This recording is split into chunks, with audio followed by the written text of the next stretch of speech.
Kapolda Jawa Timur periksa pos pengamanan arus mudik Lebaran. Pengendara meninggal terkena ledakan petasan di botolnya. Dan jangan lewatkan ratusan anak yatim berkesempatan belanja alat mudik gratis.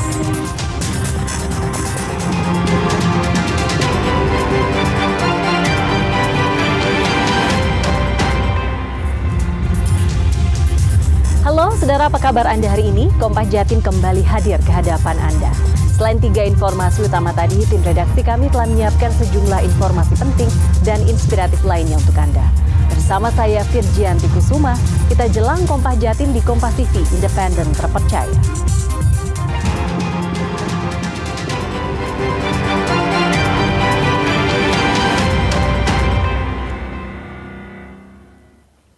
Kita buka Kompas Jatim dengan sorotan pertama dari Surabaya. PLN menyediakan 3.500 stasiun pengisian kendaraan listrik umum atau SPKLU di seluruh jalur mudik. Langkah ini dilakukan agar pemudik yang menggunakan kendaraan listrik merasa aman dan nyaman. Pernyataan itu disampaikan Direktur PLN Darmawan Prasojo saat mendampingi Menteri Energi dan Sumber Daya Mineral atau ESDM Bahlil Lahadalia. Bahlil meninjau kesiapan pasokan listrik selama Lebaran di kantor Unit Pelaksana Pengatur Distribusi Jawa Timur atau UP2D Jalan Embong Wungu, Surabaya.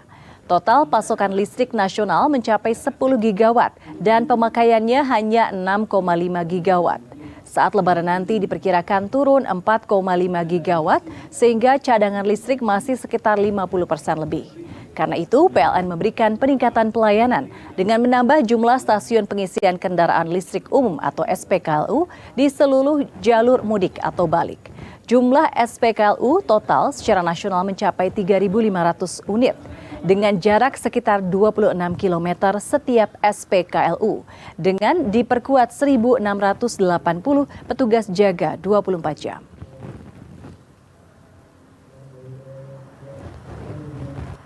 Itu kapasitas terpasang itu 10 gigawatt, pemakaian yang sekarang terjadi hanya 6,5 gigawatt, tapi begitu di hari puncak hari raya itu akan turun menjadi 4,5 gigawatt. Artinya cadangannya masih kurang lebih sekitar 50%.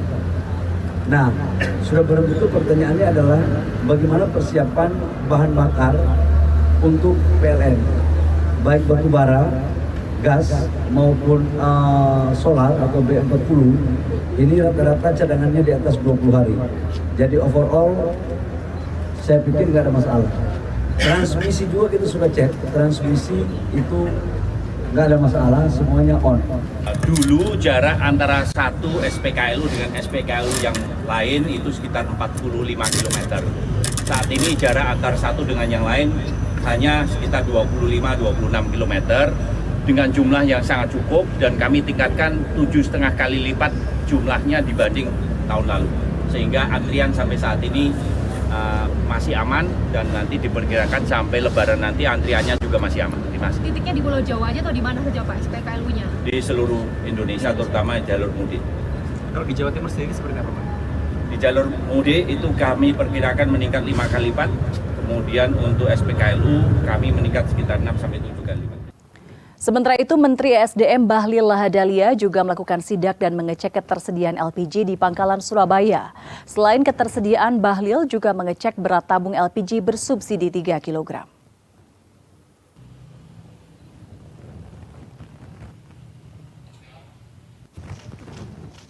Sidak dilakukan di pangkalan resmi LPG di kawasan Karah, Surabaya untuk mengecek ketersediaan stok LPG bersubsidi 3 kg. Bahlil memastikan stok LPG bersubsidi di wilayah Jawa Timur aman untuk memenuhi kebutuhan masyarakat terutama saat Lebaran.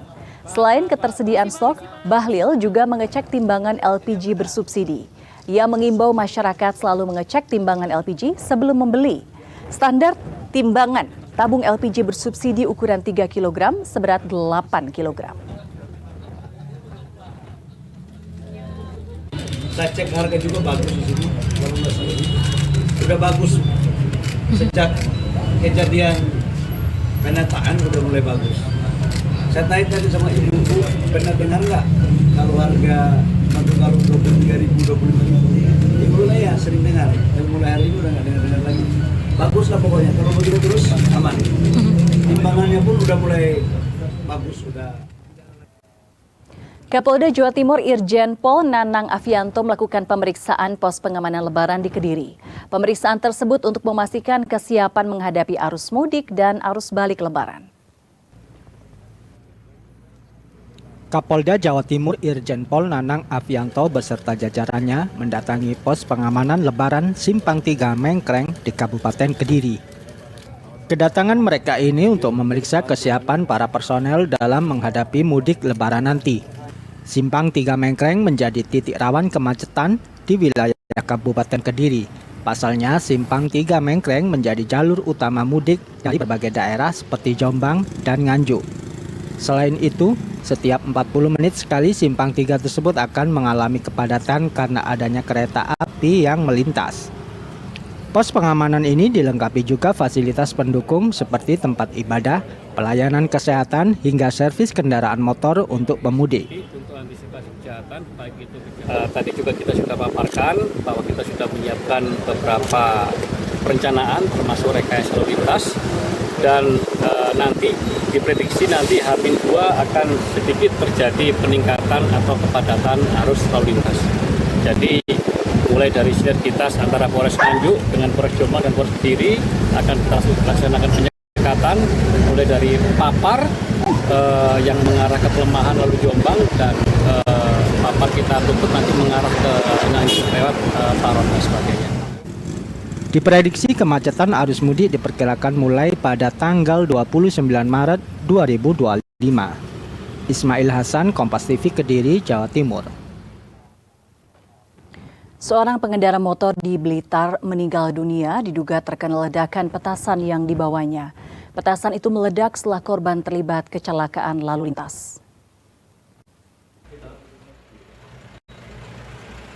Dalam rekaman CCTV ini, seorang pengendara motor mengalami kecelakaan di Jalan Raya Talun, Kabupaten Blitar. Menurut polisi, peristiwa itu terjadi saat warga Ponorogo itu melaju mengendarai motornya dari arah timur. Saat melintas di tempat kejadian perkara atau TKP, tiba-tiba ada pengendara sepeda angin yang menyeberang jalan. Korban terjatuh setelah kendaraannya menyenggol sepeda angin. Saat terjatuh, sebuah ledakan terjadi di kendaraan korban yang diduga berasal dari petasan yang dibawanya. Dari hasil pemeriksaan polisi, korban meninggal karena ledakan tersebut. Polisi juga menemukan selongsong petasan dan bubuk mesiu di kendaraan korban. Peristiwa kecelakaan lalu lintas. Hal tersebut didapati dari berbagai petunjuk CCTV dan keterangan para saksi. Dari hasil olah TKP juga kami dapati kendaraan tersebut setelah berbenturan dengan sepeda pancal terseret sekian meter dari key point awal, kemudian terjadi ledakan. Ya, kemudian kami duga ledakan tersebutlah yang menyebabkan korban meninggal dunia. Korban telah dibawa ke rumah sakit untuk keperluan visum dan kasus ini dalam penanganan Polres Blitar. Tim Liputan Kompas TV Blitar, Jawa Timur. Saudara, harga cabai, daging sapi, dan daging ayam di Kabupaten Madiun naik menjelang Lebaran. Sedangkan sejumlah kebutuhan pokok lain seperti daging ayam, telur, dan komoditas bawang masih terbilang stabil.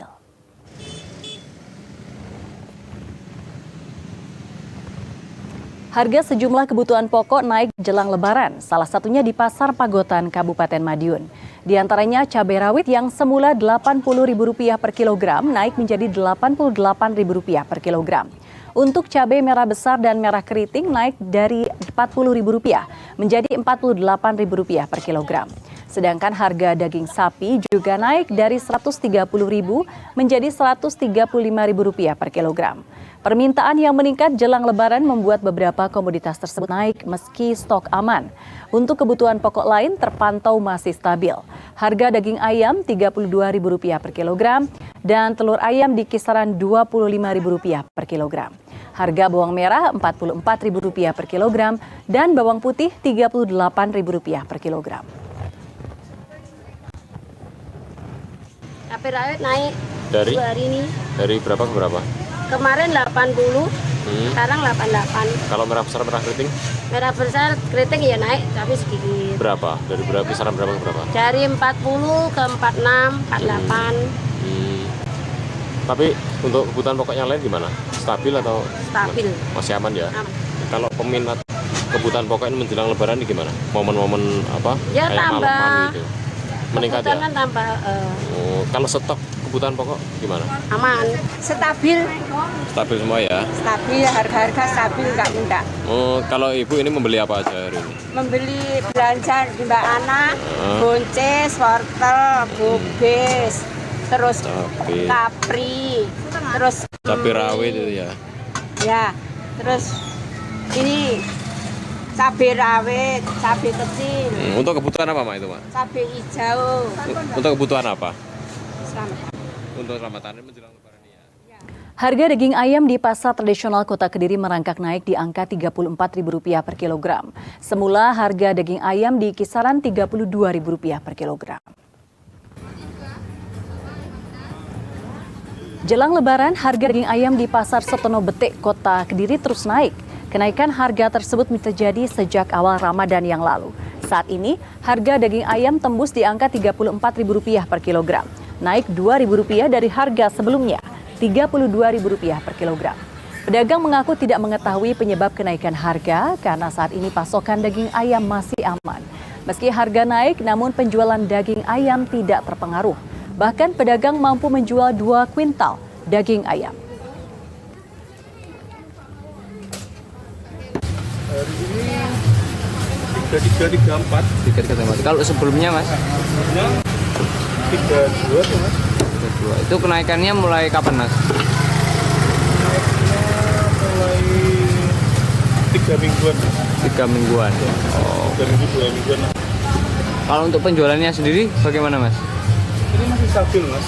Masih stabil. Iya, belum ada peningkatan. Ada Iya, masih normal, Mas. Kalau dalam satu harinya kira-kira bisa menjual sampai berapa, Mas? Biasanya 2 kintal, Mas.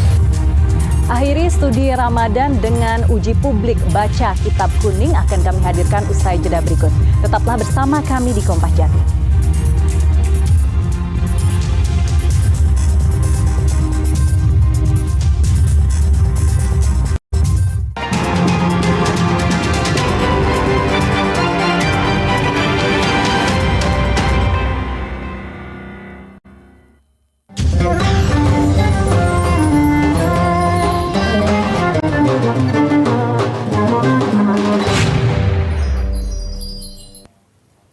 Kita buka teman Ramadan dari Surabaya. Puluhan siswa Madrasah Aliyah Negeri MAN Surabaya menggelar uji publik baca kitab kuning atau Arab Gundul di akhir masa studi bulan Ramadan. Uji publik tersebut dihadiri langsung oleh para wali murid dan umum. Menutup waktu belajar selama bulan suci Ramadan, Guru Madrasah Aliyah Negeri Surabaya menggelar uji publik bagi 25 siswa yang mengikuti program belajar cepat Kitab Kuning atau Arab Gundul. Dengan menggunakan metode cepat musyawarah, siswa belajar hanya dalam waktu 15 hari. Padahal biasanya belajar Kitab Kuning di pesantren membutuhkan waktu bertahun-tahun. Puluhan siswa ini belajar berbagai ilmu Kitab Kuning seperti Nahwu Shorof atau ilmu tata bahasa Arab yang mempelajari struktur kalimat dan pembentukan kata. Menariknya, ujian dari program ngaji Kitab Kuning ini juga dihadiri dan disimak para wali murid, sehingga menjadi momen haru dan bangga bagi para peserta yang hadir. Sudah melebihi apa yang saya bayangkan. Bayangan saya itu hanya bisa baca aja, yang penting bisa baca itu. Ternyata kan adik-adik kita ini sudah bisa mengikror, ya. Itu sesuatu yang luar biasa, bisa menerjemah, ya. Karena ini saya anggap berhasil. Tolong Diman nanti gelombang kedua segera dibuka untuk dilanjutkan. Untuk yang sudah bisa baca, jangan dibiarkan nanti hilang lagi ilmunya itu. Harus dilanjutkan dengan program baca kitabnya dilanjutkan. Kementerian Agama Surabaya mengapresiasi program yang baru pertama kali digelar oleh MAN Surabaya tersebut. Selain menjadi wadah belajar memperdalam ilmu agama, juga sebagai aktivitas positif dalam mengisi kegiatan belajar mengajar di bulan puasa. Kalau dari saya itu dari segi sorofnya, karena kan saya dari di pondok itu berkecimplungnya itu di awal dan ikut lomba itu juga di Nahwu ya, karena jarang ikut di sorof. Jadi waktu di sini diajarin sorof itu jadi ya mengerti lah. 16 hari waktu yang cukup ya? Cukup banget. Sangat singkat, saya rasa sangat singkat ya. Ya, sangat singkat. Selain di Madrasah Aliyah Negeri Surabaya, Kemenak Surabaya juga akan mengimbau dan menganjurkan sekolah lainnya di bawah naungan Kemenak untuk memiliki program belajar kitab kuning yang diharapkan dapat mendongkrak prestasi siswa dalam disiplin ilmu agama. Alfian Rahman, Kompas TV Surabaya, Jawa Timur. Ratusan anak yatim piatu warga sebuah desa di Jember berbelanja baju lebaran gratis. Setiap anak mendapat jatah Rp500.000 untuk belanja, yang uangnya berasal dari dana tanah kas desa. Kegiatan ini bertujuan memberikan rasa sukacita bagi anak-anak yatim piatu dalam merayakan Idul Fitri. 151 anak yatim piatu dari Desa Sidomulyo, Kecamatan Silo, Kabupaten Jember nampak bahagia saat belanja baju lebaran di salah satu pusat perbelanjaan. Mereka didampingi perangkat desa dan wali keluarga saat memilih pakaian baru seperti kemeja, kaos, sepatu, sandal, sarung, mukena, dan jilbab. Masing-masing anak bebas memilih pakaian dengan batas belanja Rp500.000. Membelikan baju lebaran anak yatim piatu menjadi program Desa Sidomulyo sejak 4 tahun terakhir. Dana program ini berasal dari sewa tanah kas desa. Jadi kami punya program TKD untuk anak yatim. Jadi setiap tahun kami menyewakan tanah kas desa kami untuk kepentingan anak yatim piatu Desa Sidomulyo. Kami distribusikan di 3 item. Item yang pertama yaitu untuk bantuan pendidikan, item kedua untuk THR Lebaran, dan item ketiga untuk usaha produktif. Belanja apa saja ini? Baju, celana, sama kaos pendek ini. Ini milih sendiri ya? Iya. Didampingi siapa nih? Didampingi Ibu PKK. Ibu PKK. Ini bareng teman-temannya ya? Iya. Sudah berapa kali ikut program ini? 3 kali. Gimana? Senang nggak? Senang. Ini baju buat apa ini bagian ini? Buat lebaran.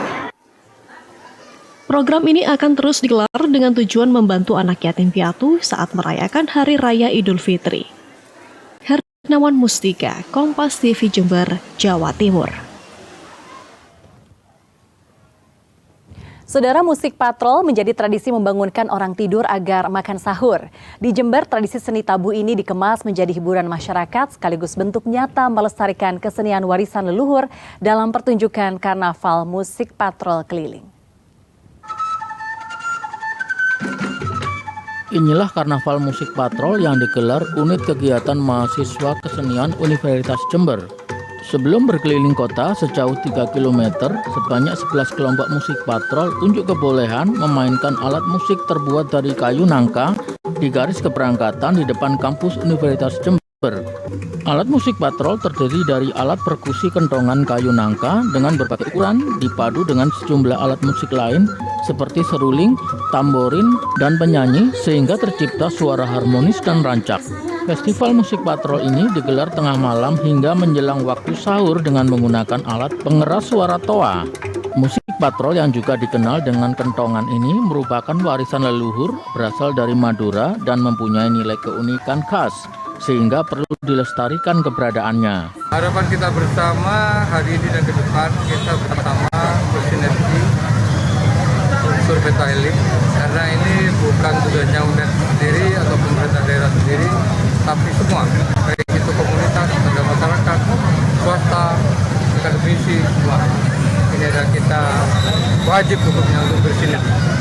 Dan ini merupakan salah satu heritage kita, salah satu seni budaya tradisi kita yang wajib kita lestarikan bersama. Festival musik patrol ini rutin digelar setiap bulan Ramadan dan memasuki tahun ke-25 menjadi hiburan menarik bagi warga.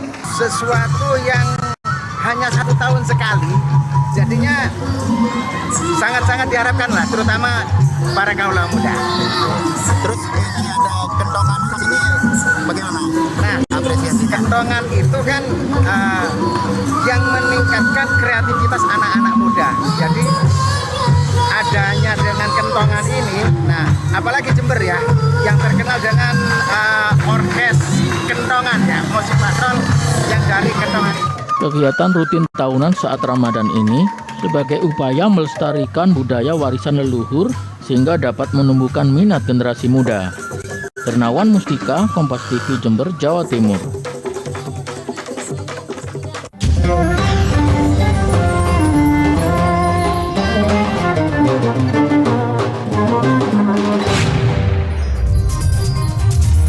Pendirian Universitas Sunan Gresik lahirkan SDM unggul. Nantikan informasi selengkapnya usai jeda berikut ini. Tetaplah bersama kami di Kompas Jatim.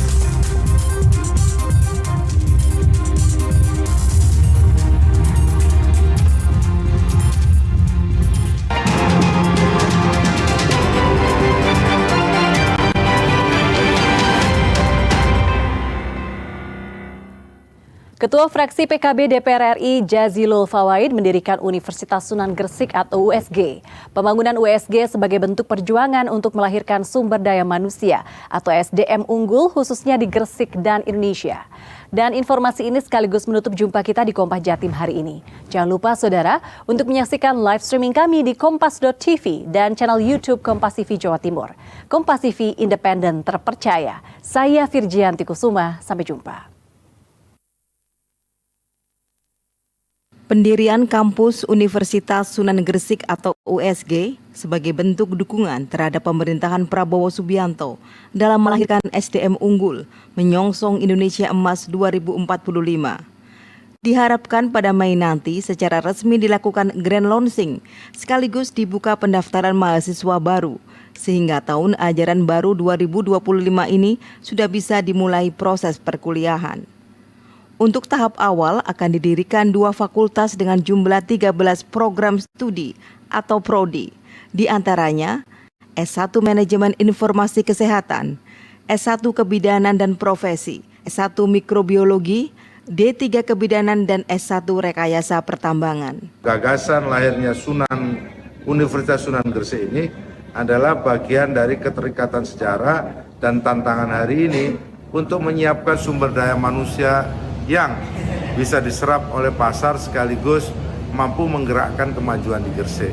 Nah, prodi-prodi yang akan kami buka di Universitas Sunan Gresik adalah prodi-prodi yang punya keterkaitan dengan dunia industri. Karena di Gresik ini ada proyek besar yang disebut dengan kawasan ekonomi khusus. Yang ini harus diisi oleh orang-orang yang profesional. Pendiri USG Jazilul Fawaid atau yang akrab disapa Gus Jazil mengatakan untuk mewujudkan USG sebagai kampus unggulan, pihaknya menggandeng sejumlah pakar pendidikan, guru besar dan doktor untuk terlibat sebagai Dewan Pakar USG. Tim Liputan Kompas TV Gresik, Jawa Timur.